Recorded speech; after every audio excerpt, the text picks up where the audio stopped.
하나님 말씀은 베드로전서 2장 9절입니다. 한 절만 우리 같이 합독을 하도록 하겠습니다. 베드로전서 2장 9절 같이 합독하겠습니다. 그러나 너희는 택하신 족속이요 왕같은 제사장들이요 거룩한 나라요 그의 소유가 된 백성이니 이는 너희를 어두운 데서 불러내어 그의 기이한 빛에 들어가게 하신 이의 아름다운 덕을 선포하게 하심이라. 아멘. 2024년도가 이제 저물고 2025년도 새해를 맞이하는 예배를 우리가 하나님 앞에 드립니다. 2025년도 우리가 붙잡고 가야 될 말씀의 제목은 하나님의 계획을 이루는 자라고 하는 제목입니다. 우리 옆 사람하고 같이 인사하는 시간을 좀 갖도록 하겠습니다. 당신은 보배롭고 존귀한 자입니다. 한 번 더 인사합시다. 제목을 좀 응용해서 인사할 텐데요. 하나님의 계획을 이루는 증인의 삶을 삽시다. 네. 2025년도에 우리 원주 하나로교회 한 해 동안에 만약에 그 말씀을 핵심적으로 딱 키워드를 붙잡아라 라고 한다고 한다면 하나님의 계획입니다. 하나님의 계획이 무엇인지 알고 그 계획 속에 우리가 인도받아가는 삶을 사는 한 해가 되길 간절히 소망합니다. 성경에 보면 요셉이 나옵니다. 요셉은 자기 의지와 전혀 관계없이 어릴 때에 어머니가 자기 동생 베냐민을 낳다가 돌아가셨어요.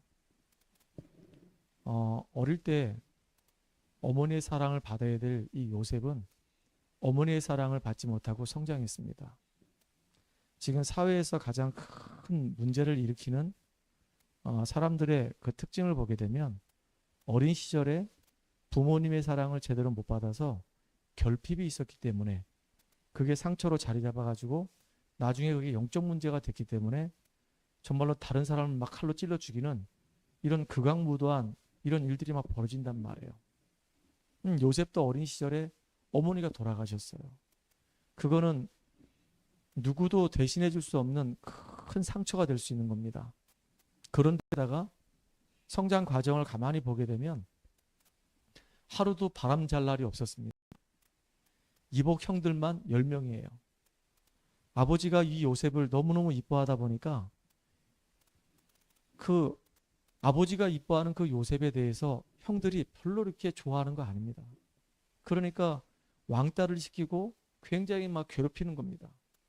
어머니가 없어서 받은 상처도 너무 큰데 하루하루 지금 삶을 살아가는 그 삶이 너무 힘든 거예요. 형들하고 이렇게 부딪혀서 산다는 것이 이게 쉽지가 않은 겁니다. 아마 탈선을 해도 몇 번을 아마 탈선을 했을 겁니다. 근데 성경에 보니까 요셉은 탈선하지 않았어요. 그 상처에 잡히지도 않았어요. 그 현실 문제에 얻어 걸리지도 않았어요. 요셉은 아버지하고 예배드리면서 그 속에서 중요한 하나님의 계획을 다 붙잡았어요. 하나님이 요셉에게 해와 달과 11별이 내게 절하더이다 라고 하는 비전을 주신 겁니다. 자기의 이 상처가 오히려 복음 안에서 이게 승화돼 가지고 그 속에서 하나님 계획을 발견하는 눈이 열린 시간이 된 거예요. 우리 어머니가 물론 일찍 돌아가셨다. 나는 어머니의 사랑을 받아본 적이 없다. 우리 집안은 지금 이복 형들 때문에 완전히 지금 막 난리가 보통 난리가 아니다. 그런데 왜 우리 집안이 언약 가진 우리 집안이 이런 문제가 있을 수밖에 없는가? 이 속에서 답을 딱 얻게 된 거예요. 언약 가진 집안인데 전부 다 복음에 관심이 없구나. 예배에 관심이 없구나. 영적 문제가 무엇인지 모르는 거구나. 지금 사단의 이 실제를 모르는 거구나. 하나님이 정말로 우리 이 가문을 부르신 이유를 모르는구나. 이 땅의 문제는 전부 다 사단에게 속아서 죄를 짓고 하나님 떠난 상태에서 영적 문제로 다 죽어져 가고 있는데 아무도 이 영적 문제 해결할 수 있는 이 비밀에 대해서 아무도 관심이 없고 마음을 담고 있지 않구나. 근데 하나님께서 나같이 모자란 나를, 상처받을 수밖에 없는 나를, 현실 문제 속에서 어려움 당하면서 쓰러질 수밖에 없는 나에게 하나님의 놀라운 계획을 내게 주셨구나. 나에게 이 비전을 주셨구나. 언제 이게 나한테 이루어질지 몰라도 나는 현실과 내 과거에 속지 않을 것이며 내 미래를 바라보고 나는 오늘을 준비할 것이다. 내가 오늘 예배를 드리는 가운데 이 속에서 하나님 주시는 힘을 얻을 것이다. 이게 요셉이 하나님께 고백했던 내용이에요. 그렇게 어려운 시절을 보냈던 요셉 가슴 속에 언약이 팍 박혀버린 겁니다. 하나님의 이 계획이 확 박혀버린 거예요. 하나님의 이 비전이 딱 가슴에 부딪혀버린 겁니다. 그러니까 과거 이 상처가 요셉에게 문제가 되지 않았어요. 지금 현실의 이 문제가 요셉에게 문제되지 않았습니다. 나중에는요, 형들이 요셉을 노예로 팔아버리잖아요. 이게 얼마나 황당한 일입니까? 한 번도 가본 적이 없는 나라에 팔려간 겁니다. 언어가 다르죠. 나라가 다르죠. 문화가 다르죠. 환경이 다르죠. 이제 부모님하고 함께 할 수도 없어. 아니, 아버지하고도 함께 할 수가 없어. 아버지 사랑을 받을 수도 없어. 완전히 형들이요 이상해져 가지고요 동생을 돈 받고 팔아버린 겁니다. 그런데 요셉은 그렇게 어려운 그 노예 생활하면서 그 속에 하나님의 계획을 또 찾아내는 거예요. 왜 하나님이 지금 나를 이 현장으로 보내셨을까? 이 현장으로 보낼 때는 분명히 이유가 있지 않겠냐? 하나님 분명히 살아계시고 나와 함께 하시고 나를 인도하시고 나를 보호하시는 분인데 왜 하나님께서 지금 이 현장으로 날 인도해 가셨을까? 아, 내게 하나님이 비전을 주셨는데 지금 애굽의 노예로 온 것은 하나님의 이 비전을 이루는 과정이다. 나는 이곳에서 무엇을 할 것인가? 내가 할 수 있는 건 아무것도 없는데? 나는 지금 내 신분이 노예인데? 아무 주권도 없는데? 난 자유도 없는데? 시키면 그냥 시킨 대로 해야 되는 상황인데?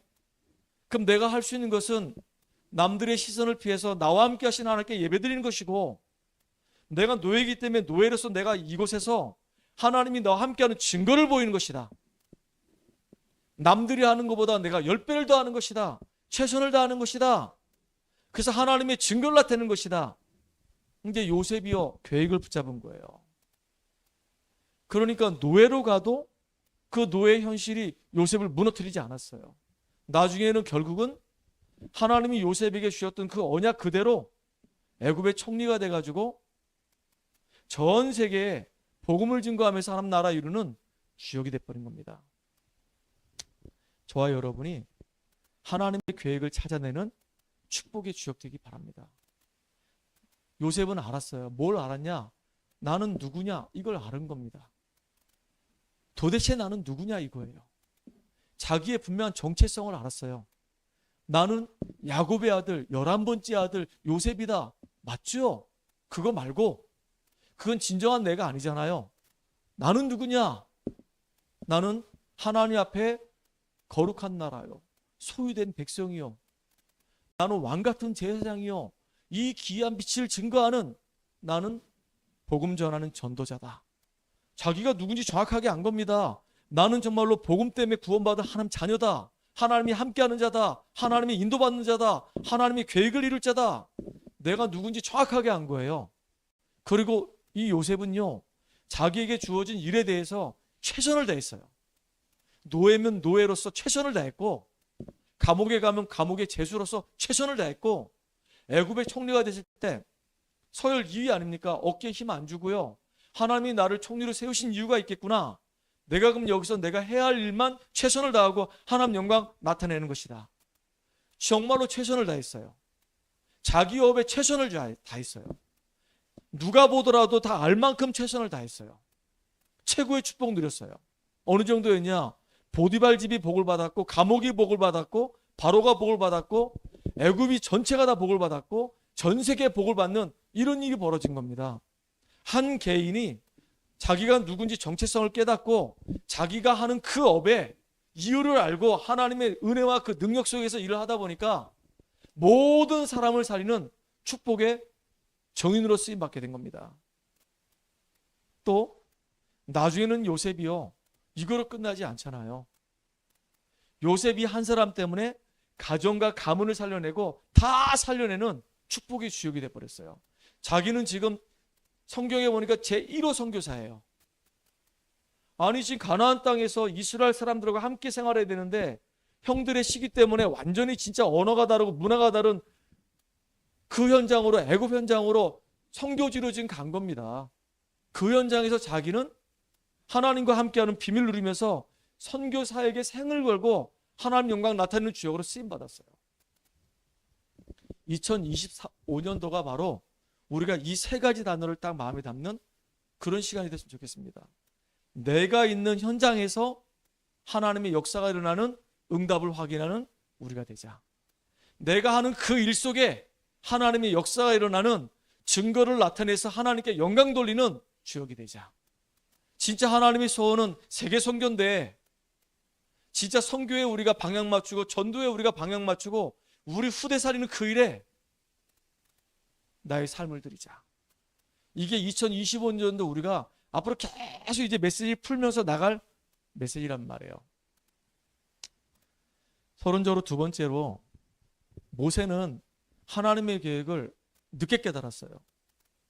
요셉은 상당히 빨리 깨달았어요. 상당히 많은 어려움과 아픔 속에서 복음을 깨닫는 순간에 눈이 열려가지고 하나님의 계획을 금방 깨달았어요. 근데 모세는 시간이 오래 걸렸어요. 나이가 80이 돼서야 뒤늦게 이제 하나님의 계획을 깨달은 겁니다. 하나님이 모세를 부르셔가지고 하나님의 계획을 말씀해 주시는 거예요. 뭘 말씀해 주셨냐? 이스라엘 백성들이 지금 애굽 땅에서 고통당하고 있다. 저들을 건져내라. 이게 하나님의 계획이에요. 이스라엘 백성들이 지금 애굽 땅에서 430년 동안 비참하게 종살이하고 있는데 왜 그 사람들이 그렇게 종살이할 수밖에 없냐? 아니 요셉이 있을 때는 아무런 문제가 없었거든요. 요셉이 있을 때는 여호와 하나님이 요셉과 함께 하심으로 형통한 자가 돼가지고 온 땅을 호령하면서 복음 증거했거든요. 근데 어느 순간에 요셉을 알지 못하는 왕이 일어나니까 언약이 희미해지는 거예요. 복음 놓쳐버린 겁니다. 뭘 해야 될지 놓쳐버린, 그러니까 완전히 그냥 노예가 돼버린 거예요. 우리가 그렇게 될 수 있어요. 복음 놓쳐버리고 언약이 희미해지고 내가 뭘 해야 될지 사명 놓쳐버리면요, 세상에 딱 노예가 돼버려요. 그렇게 430년을 산 겁니다. 얼마나 그게 비참한 거겠습니까? 너무 막 고통스러우니까 하나님을 향해서 살려달라고 막 애원하는 겁니다. 그 소리를 하나님 들으신 겁니다. 모세에게 지금 메시지를 주시는 거예요. 저 애굽에서 지금 고통당하고 있는 사람들을 건져내라. 이게 모세에게 주신 미션입니다. 이게 하나님 계획이에요. 그들이 스스로는 못 빠져나오잖아요. 아무리 뭐 돈이 많아도 못 빠져나오고 아무리 실력과 배경이 있어도 못 빠져나오잖아요.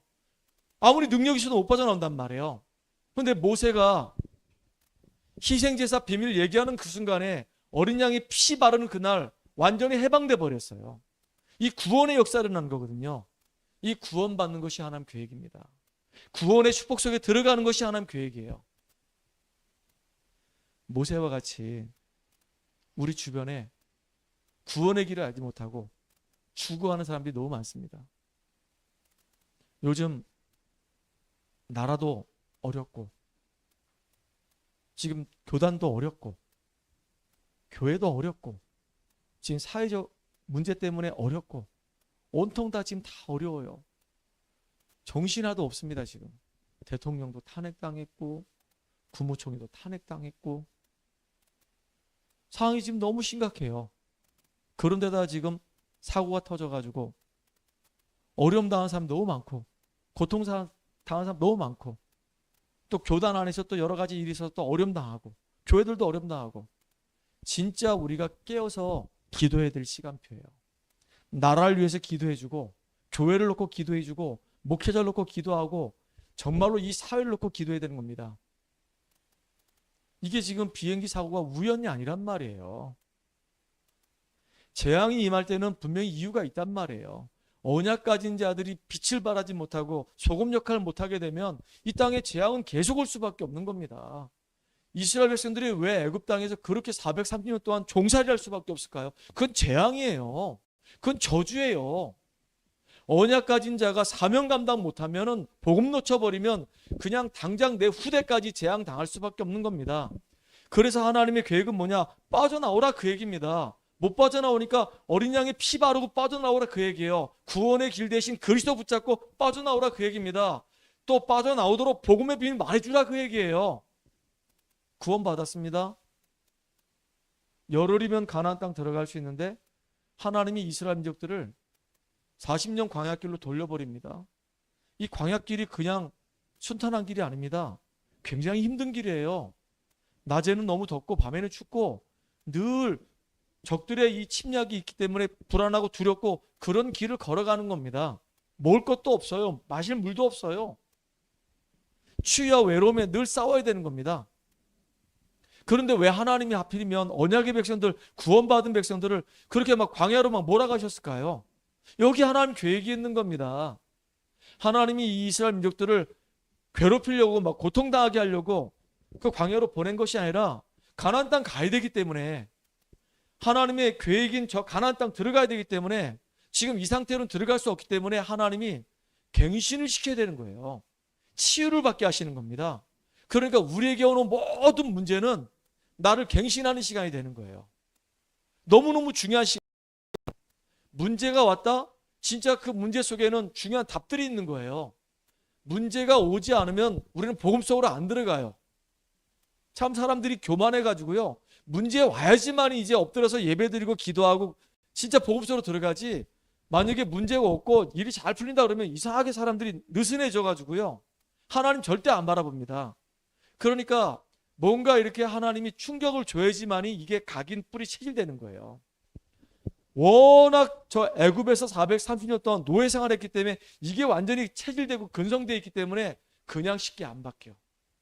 그러니까 막 광야에서 막 이렇게 막 힘들게 하는 가운데 복음 깨닫게 하는 겁니다. 이게 체질 바꾸는 거예요. 너무 귀한 시간이죠. 이게 하나님 계획이에요. 또 가나안 땅 들어가는 것이 하나님 계획입니다. 가나안 땅 들어가야 되는데 이스라엘 백성들을 보고 너희들이 알아서 가라고 하지 않았어요. 가나안 땅 우리가 어떻게 들어가야 됩니까? 우리 원주 복음화, 강원도 복음화 우리 어떻게 해야 될까요? 우리 교회는 너무 작은데 아무 힘이 없는데, 모세는 나이가 80이고 아무 능력이 없는데 어떻게 이스라엘 백성들을 애굽에서 건져냈고 그들을 광야 40년 동안 인도했고 또 저 가나안 땅 들어가야 됐을까요? 중요한 건 뭐냐? 언약 따라가는 겁니다. 하나님 말씀 따라가야 되는 거예요. 하나님 말씀 따라가다 보니까 홍해도 건너가게 되고, 하나님 말씀 따라가다 보니까 이제 여리고도 무너지게 되고, 하나님 말씀 따라가다 보니까 나중에는요 가나안도 정복되는 역사 일어나는 거예요. 우리가 뭘 열심히 했기 때문에 정복되는 게 아니에요. 모세는 모세대로 사명을 다 감당하면 돼요. 모세가 하나님 앞에 범죄한 게 있어가지고 결국은 가나안 땅 못 들어갔잖아요. 가나안 바로 눈앞에 이렇게 보는 느보산에서 보다가 거기서 묻혀서 지금 묘가 어딘지도 몰라요. 모세는 그렇게 사명 감당했어요. 그 다음에 이제 바톤 이은 사람이 여호수아 갈렙 아닙니까? 여호수아가 이제 모세를 이어서 지도자가 돼가지고 이스라엘 백성들을 쭉 가나안 땅까지 인도에 가는데 언약궤 따라갔단 말이에요. 말씀 따라갔습니다. 우리가 2025년도에 진짜 하나님의 계획이 무엇인지 알고 말씀 따라가는 인생 되기 바랍니다. 하나님의 계획은 구원의 축복 속에 들어가라. 하나님의 계획은 문제 사건 만나면 좌절하지 말고 낙심하지 말고 그 속에서 하나님의 계획을 찾아내라. 답을 찾아내고 갱신해라. 그리고 하나님의 계획은 내가 있는 현장을 살려내는 것이다. 이 응답의 축복 누리는 한 해가 되기를 주의 이름으로 축복합니다. 자, 하나님의 계획을 이루는 자입니다. 하나님의 계획이 뭘까요? 진짜 하나님의 계획은 첫 번째, 내가 있는 현장에 하나님의 역사가 일어나기를 원하시는 것이 하나님의 계획입니다. 내가 있는 현장에. 저는요 불신자로 오랫동안 삶을 살았습니다. 그러다 어느 날 군대에서 참 힘들고 어려운 시간을 보낼 때 전도자를 만나서 복음을 깨닫게 된 거예요. 그리고 이제 교회를 다니기 시작했습니다. 근데 그때까지만 해도 제가 복음이 선명하지 않았었어요. 누나가 저한테 복음을 전해줬을 때, 달지 하나님 만나는 길이 있는데 네가 정말로 스스로는 죄를 해결할 수 없기 때문에 그래서 하나님이 너를 구원하시려고 이 땅에 예수님 보내주신 거야. 그 예수를 믿으면 네가 하나님 자녀가 돼. 그렇게 나는 제사장적인 그리스도에 대해서만 듣고 그냥 신앙생활을 한 겁니다. 근데 어느 날요, 다락방을 만나면서부터 그리스도를 깨닫기 시작한 거예요. 야, 진짜 이 구원받은 게 이게 보통 축복이 아닌 거구나. 이 사단의 이 권세 아래 내가 잡혀서 생활했었구나. 이 죄 아래 놓여서 저주 속에 내가 살았었구나. 진짜 이 지옥의 이 배경은 내가 해결할 수 있는 게 아니구나. 우리 가정에 진짜 말로 다 할 수 없는 너무 큰 어려움들이 있었는데 왜 우리 가정에 이런 문제가 있을 수밖에 없는가. 이게 지금 우리 가정에만 있는 게 아니라 얘기를 들어보니까 집안 내에서 흘러내려오는 영적 문제인데, 와, 진짜 이런 문제를 왜 겪으면서 우리는 살아가야 되는가. 명절 때만 되면 만나가지고 늘 싸우고, 진짜 집안이 한 번도 조용한 날이 없고 늘 시끄러울 수밖에 없는가. 그 이유를요 정확하게 모르다가 나중에 알게 된 거예요. 정말로 주는 그리스도 맞구나. 진짜 예수님은 이 사단의 권세를, 우리 집안의 저주와 재앙을 완전히 박살내시고 나에게 있는 모든 이 운명의 굴레를 벗겨버리시고 죄와 모든 저주 문제 끝내시고 승리하신 분이시구나. 그분이 지금 살아계시는구나. 내가 정말로 그 예수 이름 때문에 구원받고 하나님 자녀가 됐구나. 너무 이게 감사한 거예요. 근데 그거로 끝난 것이 아니라 이제는 마음에 뭐가 생기냐면 확신이 생기는 게 있었어요. 하나님이 정말로 나와 함께 하시는구나. 나를 이제 인도해 가시는 거구나. 그리고 연약하고 모자라지만 나를 통해서 하나님은 생명을 살리는 그 일에 나를 사용하시는구나. 나 너무너무 귀하고 나는 너무너무 소중한 사람이 됐구나. 나 진짜 너무 감사하다. 이게요 딱 마음이 다가오는 거예요. 그래서 지금도 기도하고 있어요. 하나님, 나는 너무 부족합니다. 난 너무 모자랍니다.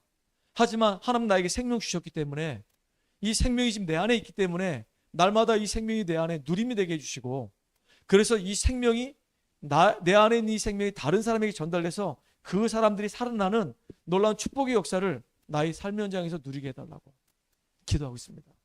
우리 성도들 또한 이 축복을 여러분의 삶 현장에서 누리는 축복의 증인들 되기를 주의 이름으로 축원합니다.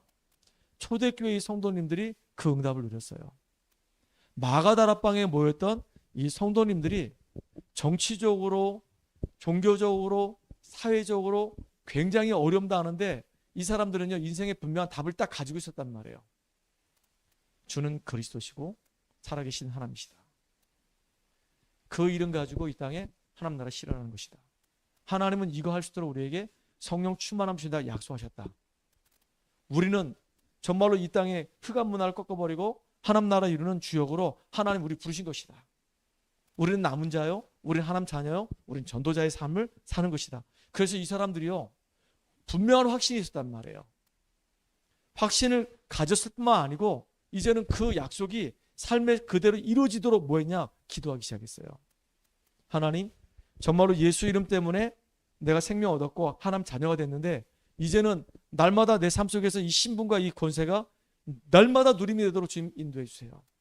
여러분, 우리가 구원받고 난 이후에 우리가 받은 축복이 어마어마하게 큰 게 많거든요. 내가 하나님 자녀가 됐고 하나님의 성령이 지금 내 안에 나와 함께 하시고 우리를 지금 인도해 가시고 우리에게 성령 충만함 주시는데 약속하셨단 말이에요. 그리고 우리가 기도할 때마다 진짜 영적인 싸움에 우리가 승리할 수 있도록 어마어마한 권세를 주셨어요. 우리 지난주 금요일날 2025년도가 시작되면 이제 영적 싸움 본격적으로 하자고 메시지 했잖아요.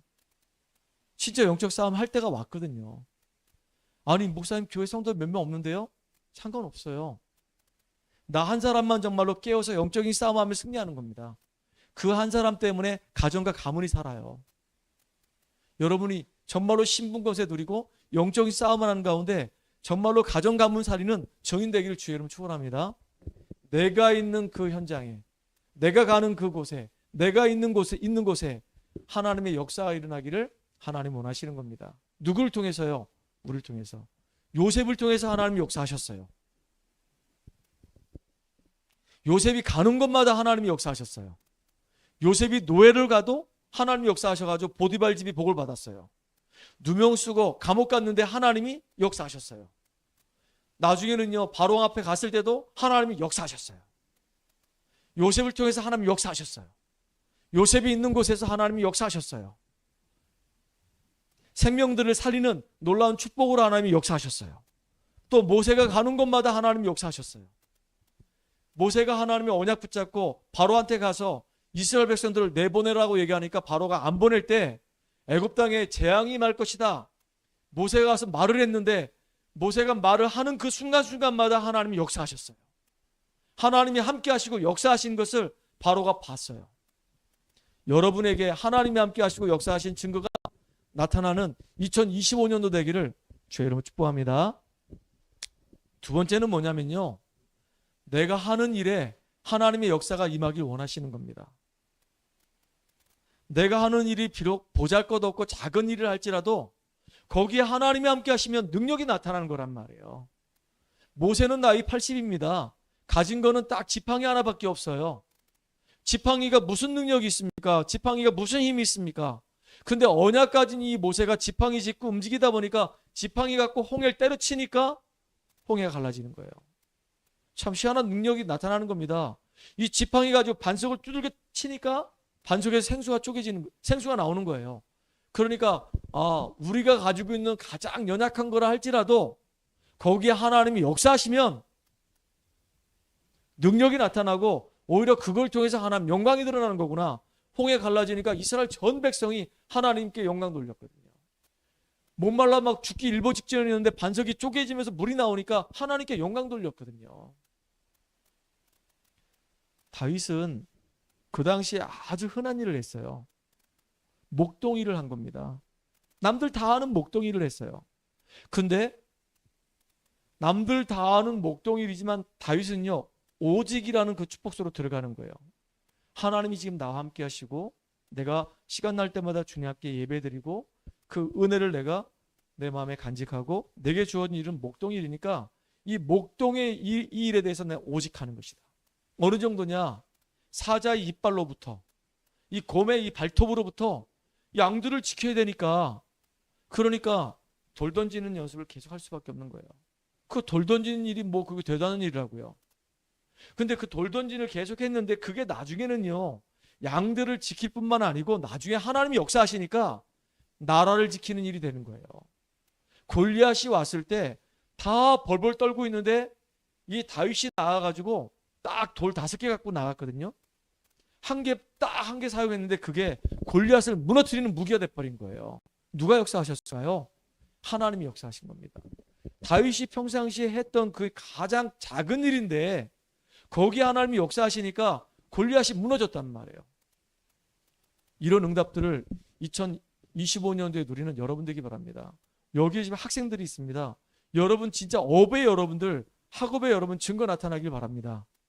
공부하는데 왜 공부해야 되는지 이유를 복음 안에서 찾아내야 되는 겁니다.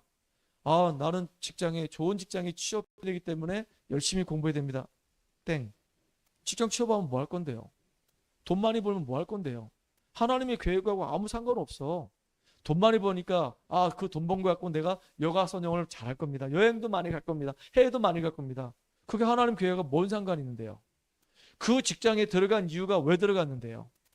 복음 가지고 있는 우리가 그 직장 현장에 들어가서 거기서 하나님 예비된 사람을 찾아내고 그 사람을 살리라고 하나님이 그 현장으로 보내신 건데 하나님의 계획하고 전혀 관계없이 내 성공을 위해서 한다고 한다면 그건 불신자하고 다를 바가 없어요. 결국은요, 불신자에게 심부름하는 인생이 되는 거예요. 어떤 일을 하더라도, 아주 작은 일을 하더라도 진짜 여러분들 내가 하는 그 일에 그 이유를 알고 하나님이 영광이 나타나는 응답을 누리는 여러분 되기 바랍니다. 사도행전 9장에 보면 다비다라고 하는 사람이 있어요. 여자거든요. 소금 만드는 일을 하는 겁니다. 근데 이 여자가 자기가 살고 있는 지역에서 그 소금 만드는 일을 하면서 주변 사람들에게 선한 영향력 주는 겁니다. 속옷 파는 여자라니까. 아무 힘이 없잖아요. 근데 자기 기능을 가지고, 자기 업을 가지고 그 현장에 영향력 주고 그 현장을 살리는 주역이 된 거예요. 그걸로 끝나지 않았어요. 하나님 나에게 이 기능이 빛의 경제로 회복되게 해주세요. 그래서 이삭이 한 해 농사를 지었는데 100년의 응답 받은 것처럼 하나님 정말로 나의 이 경제가 정말로 전도하고 선교할 수 있을 만큼 내게 경제의 축복을 주세요. 우리 교회를 살릴 수 있을 만큼 하나님 내게 경제의 축복을 주세요. 라고 여러분들 정말로 기도하시기 바랍니다.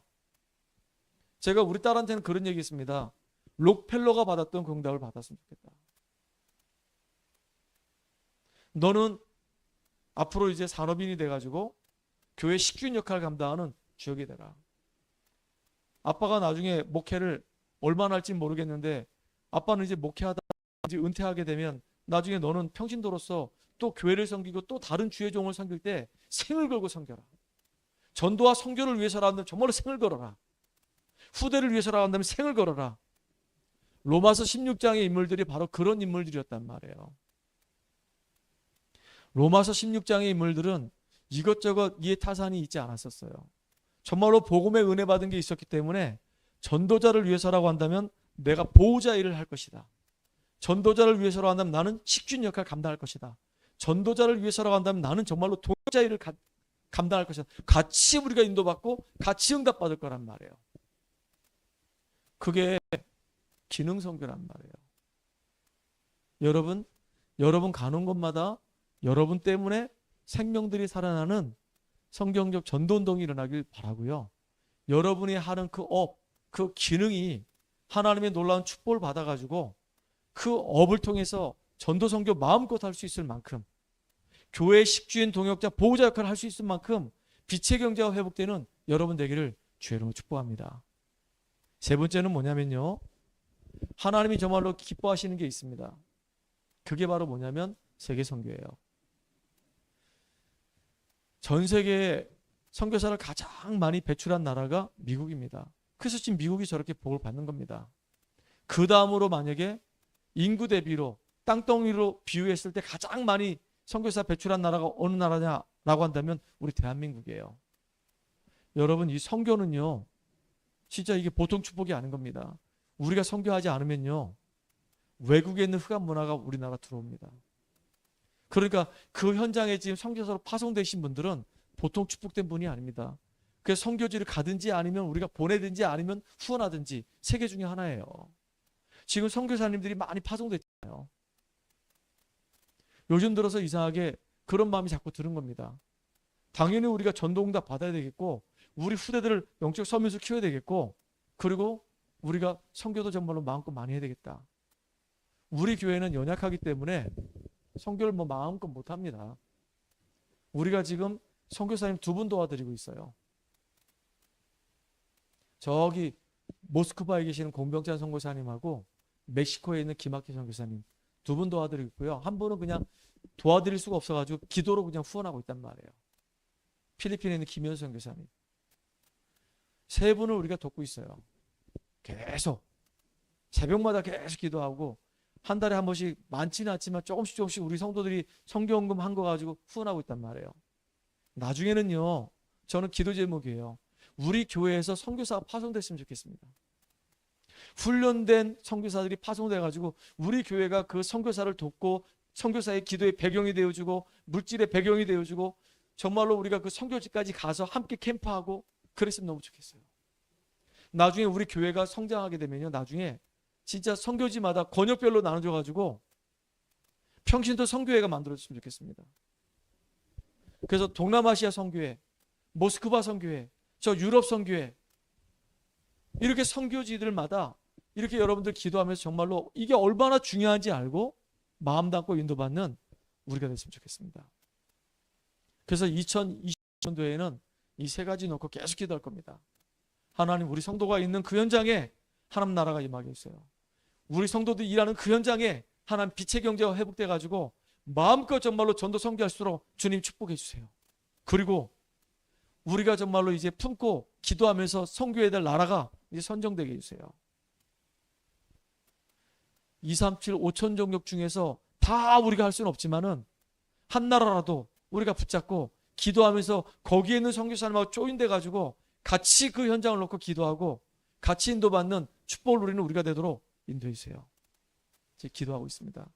여러분 정말로 2025년도 이 세 가지 단어 잊지 마시기 바랍니다. 계속 얘기할 겁니다. 하나님이 정말로 증거 주시고 응답받을 때까지 얘기할 겁니다. 그래서 결론입니다. 올바른 전도운동 하려고 하다 보니까 제일 중요한 게 뭐냐면 납니다. 내 자신이 세워지지 않으면, 내가 복음에 증인되지 않으면 다른 사람 살릴 수가 없어요. 그래서 나를 세우기 위해서 지금 우리 교회에서 하는 게 뭐냐면 집중을 하고 있습니다. 매일매일 집중을 하고 있어요.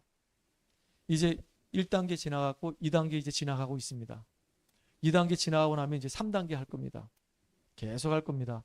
그렇게 해서 우리 자신들이 계속 훈련이 돼야 되는 겁니다. 지금 본부 훈련 없습니다. 거의. 합숙도 안 하지, 팀 합숙도 안 하지, 지금 못합니다. 그럼 어떻게 합니까? 우리 성도도 훈련시켜야 되는데. 만날 수가 없어. 만날 수가 없어. 너무 멀어서. 그러니까 할 수 없이 인터넷에 유튜브 올려가지고 그걸 가지고 훈련시키는 겁니다. 감사하게도 꾸준히 계속하는 분들이 있어요. 이게 1년이 되고 2년 되면은 분명히 하나님께서 증거 주실 거라 저는 믿어요. 이렇게 나를 살리는 시간이 꼭 필요합니다. 복음으로 나를 각인 뿌리 체질하는 그 시간이 꼭 필요한 거예요. 그리고 진짜로 내게 주어진 그 현장에 전도운동이 일어나기 위해서는 진짜 영적인 싸움 해야 되는 겁니다. 가족 놓고 기도하고, 가문 놓고 기도하고, 우리 성도들 놓고 기도하고, 교회 놓고 기도하고, 영적인 싸움 치열하게 되는 거예요. 진짜 영적인 싸움 해야 되는 겁니다. 내 현장을 놓고도 기도해야 되는 거예요. 우리 학생들은 학교를 놓고 기도해야 되는 겁니다. 영적인 문제 심각한 사람들이 얼마나 많은지 모릅니다. 지금 진짜 복음이 필요한 사람들이 얼마나 많은지 모릅니다. 하나님 정말로 나에게 문 열어달라고. 내가 복음 받았는데, 복음에 이 생명이 있는데 진짜 나를 통해서 생명들이 살아나도록 하나님 문을 열어달라고 여러분 한번 기도해 보시기 바랍니다. 이번에 정말로 우리가 응답받는 그런 2025년도 되길 바랍니다. 두 번째는요, 기능선교예요. 하나님, 내가 하는 이 업에 하나님이 경제의 축복을 주시옵소서. 그래서 교회를 살리고 전도, 선교하는 일에 생을 걸 수 있도록, 아예 그냥 브리실라 아골라 부부처럼, 가이오 장로처럼 아예 정말로 전도자를 위해서 내가 생을 걸겠습니다. 하나님의 축복 속에 쓰임받는 주역이 되겠습니다라고 인도받는 저와 여러분 되기 바랍니다. 아시겠죠? 자, 하나님의 계획 세 번째 제가 빠뜨렸는데요.